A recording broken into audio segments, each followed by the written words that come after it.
Riñones. ¿Qué especie es esta? Bovino, Bovino, ¿por qué? porque están Son como racimos, sí, como sí, racimosos, son lobulados en la superficie externa. Toda la otra especie, morulado, sí, racimoso o morulado. Todas las demás especies tienen una superficie lisa. ¿Eso es riñón? sí. Riñón, sí. Claro. En general, los riñones derechos están más craneales que los izquierdos, ¿se acuerdan? Salvo el porcino, que cambia.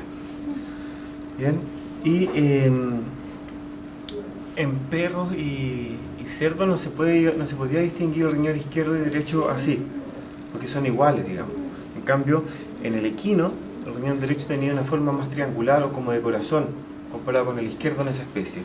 Y acá, los riñones del bovino, sí se pueden distinguir cuál es el izquierdo y el derecho. El derecho era aplanado dorsoventralmente, es así, aplanado dorsoventralmente.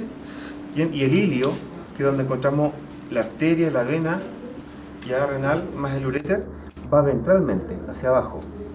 Bien, y en esto se le puede distinguir un polo craneal, un polo caudal, una cara dorsal y una cara ventral, ¿ya? Y un borde medial y un borde lateral. El riñón izquierdo era el famoso riñón flotante que se le llamaba, ¿cierto? Porque ese era peritoneal, todos los demás eran retroperitoneales, y este va a estar más o menos hacia la izquierda del plano medio dependiendo del yene, del rumen, porque va sobre él. ¿Bien? Profe, ¿flotante era solo en el bovino o toda la Tipo, especie? no, el riñón Bovino. izquierdo es flotante solo en el bovino, por lo que acabo de decir, por la capacidad de yene que puede tener el rumen, que lo hace que sea movible, flotante. ¿Bien? Y el riñón izquierdo del equino tenía tres caras, ¿ya? Una que se le llama ruminal, que vendría siendo esta. Una medial, que sería donde está el ilio, ¿bien? Y una dorsal, ¿ya? Tiene tres caras. Respecto a la disposición interna del tejido, se puede identificar acá en esta estructura renal, que es la del bovino, que es igual a la del cerdo, ¿ya? Una superficie externa que corresponde a la corteza renal, la parte más de afuera. ¿Bien? Después van a ver que aquí hay una estructura de un color más oscuro, ¿lo ven? Que corresponde a la pirámide renal, eso que está ahí pinchado, la pirámide renal, donde la base está hacia la corteza y la parte más aguda del ápice está hacia la médula. ¿Bien? Estas pirámides renales, si se fijan, están recibidas por ese espacio que se ve ahí, que corresponde a los cálices menores. ¿Ya? Ahí es un cáliz menor. ¿Bien?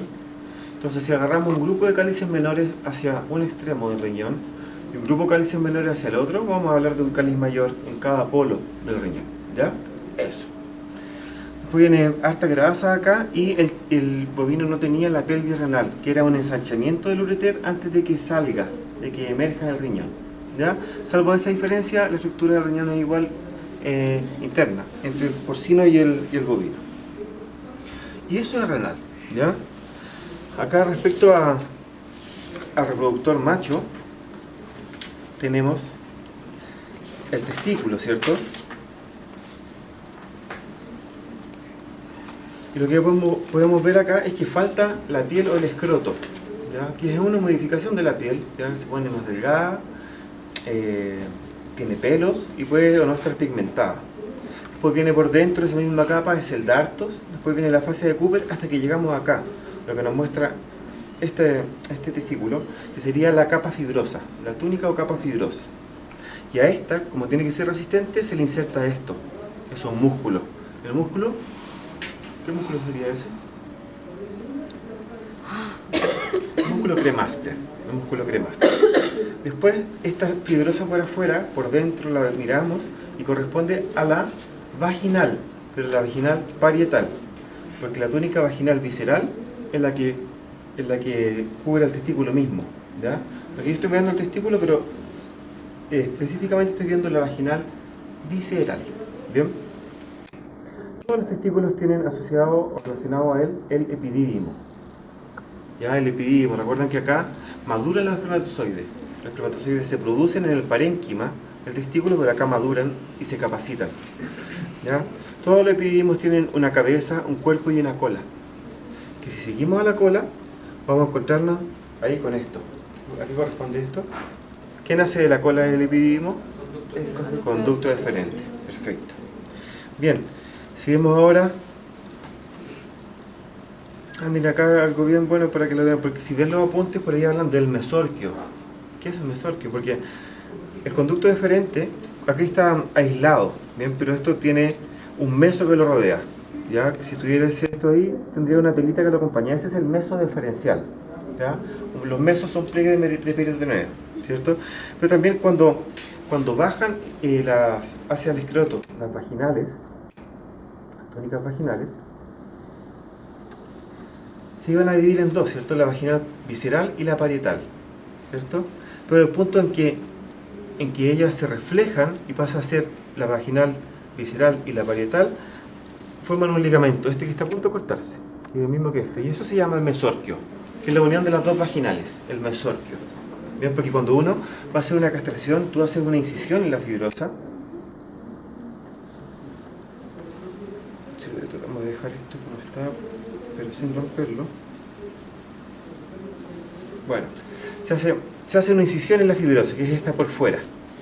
Y tú lo que te quedas acá es viendo la vaginal visceral. ¿Ya? Pero tú tienes de una u otra manera, tienes que sacar toda esta envoltura y tirarlas para poder ligar todo esto. Entonces ahí, en un momento como que tú no puedes sacar porque quedan estas dos vaginales unidas por el mesorquio. Y aquí tienes que tirar fuerte y romperlo. Entonces no tiene cierta importancia. Después para esos procedimientos se van a encontrar con esto. ¿Bien? Luego habíamos dicho que el tejido noble o el tejido funcional de un testículo es el parénquima testicular. ¿Ya? Es esto de acá. Eso es el parénquima del testículo. ¿Bien? Y esto que se forma al medio, que tiene un rafe un poquito más claro, es el mediastino testicular, es donde confluyen todos los túbulos seminíferos. ¿Bien? Ok. Por último, como una estructura termorreguladora, no como una capa, el doctor les mostró esto. Tienen que imaginarse que aquí viene la arteria espermática y lo que se vuelve es la vena espermática que la rodea, y esto bien se va a llamar el plexo pampiniforme, ¿ya? Una estructura termorreguladora, no es una capa, ¿ya? Ojo ahí con el detalle. Bien, músculo cremaster, y esa es la parte del testículo. Acá tenemos el pene o la verga de un bovino. Bien,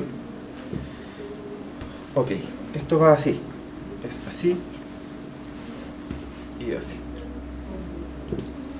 tal cual.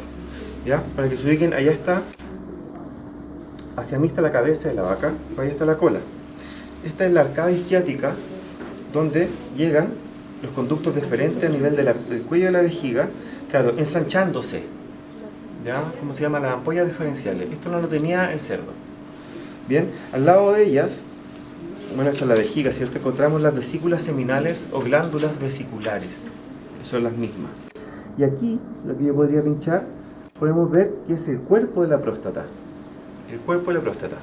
Y hacia adelante viene la porción diseminada que se pierde. No se puede identificar así como o tomar con una pinza. Se pierde entre qué? Entre todo este tejido que rodea la uretra intrapelviana, que es el músculo uretral. ¿Ya? Esto no es pene. Esto es el músculo uretral, que se contrae para ayudar al eyaculado o al orinar. ¿Bien? Pero sí encontramos una uretra al igual que lo que tiene el pene por dentro. ¿Ya? Entonces esta va a ser la uretra intrapelviana y de acá va a ser la uretra peneana. ¿Bien? Esto que vemos acá es el músculo isquiocavernoso, porque aquí está la arcada isquiática, sale el pene hacia atrás y hacia adelante, y aquí, esta parte que va acá, es la que estamos identificando aquí. ¿Bien? Entonces la arcada isquiática hacia caudal sale toda esta estructura donde podemos ver este rafe redondo, que son los pilares del pene, pero en consecuencia, en resumen, tenemos lo que estoy tomando acá, el músculo isquiocavernoso y el bulbo esponjoso que va por acá al medio. Bien, aquí ya estaríamos hablando de donde nace el pene, de la raíz del pene. Este es el cuerpo y este es el glande. ¿Ya? En esta especie, aquí tenemos el prepucio. ¿Qué orificio encontraríamos acá en la punta del glande?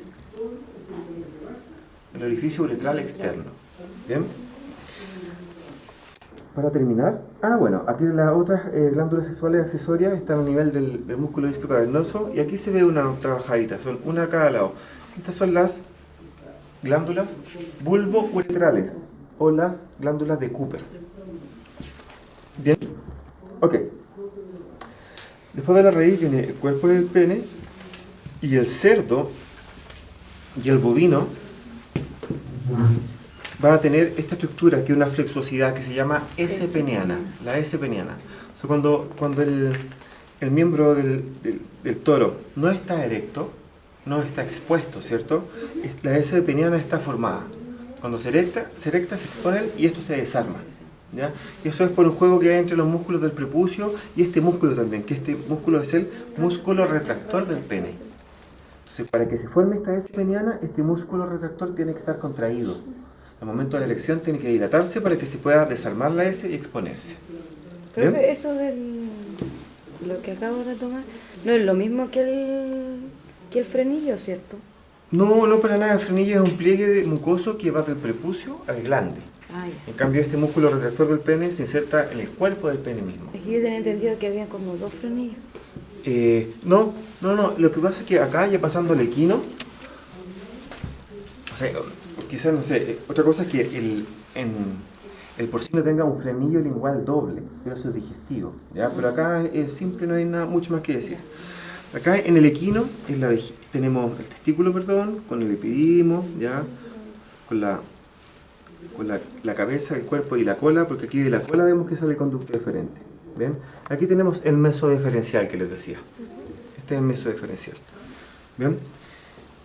El equino no tenía mediastino testicular, pero estas otras estructuras que vemos acá, que es la llegada de los conductos deferentes, también vemos las ampollas deferenciales. ¿Se fijan? A ambos lados de las ampollas tenemos aquí las glándulas vesiculares o vesículas seminales. ¿Bien? Estas dos que son como bien grandes, como mariposas, digamos. Y que son estas las más largas. Y ordenando la muestra aquí, podemos identificar esa parte solamente, porque estas son las vesículas seminales. Estas dos vendría siendo, con esta parte del medio, el cuerpo de la próstata en el equino, porque no tiene porción diseminada en el músculo uretral. ¿Bien? Después lo mismo, músculo isquiocavernoso, los pilares del pene, y la única diferencia es que acá, en el glande del pene, del equino, va a tener una cabeza, ¿cierto? O el glande, con una zona más externa que corresponde a la corona, ese bordecito de ahí. Y hacia abajo es el cuello del glande. ¿Bien? Lo importante, y que difiere a toda la otra especie, es que encontramos esa estructura que estoy pinchando ahí, que es un prolongamiento de la uretra. Ya no es como el humano que uno ve un hoyito nomás. Acá tú ves un prolongamiento de la uretra en el glande y se llama, claro, proceso uretral. Proceso uretral. Ahí también encontramos, sí, el orificio uretral externo, y este proceso uretral está dentro de una fosa uretral. ¿Ya? Hay un espacio para que se aloje esta uretra. ¿Bien? Y por último, en esta especie se hablaba de un prepucio doble. ¿Ya? El prepucio verdadero, que se le puede llamar así, el que está más relacionado con el glande. Y este de acá es el falso prepucio. ¿Bien? Yo creo que, sin más vueltas, ese es el práctico de lo que tenemos para mostrar. ¿Bien? ¿Cómo se para? ¿Alguna duda?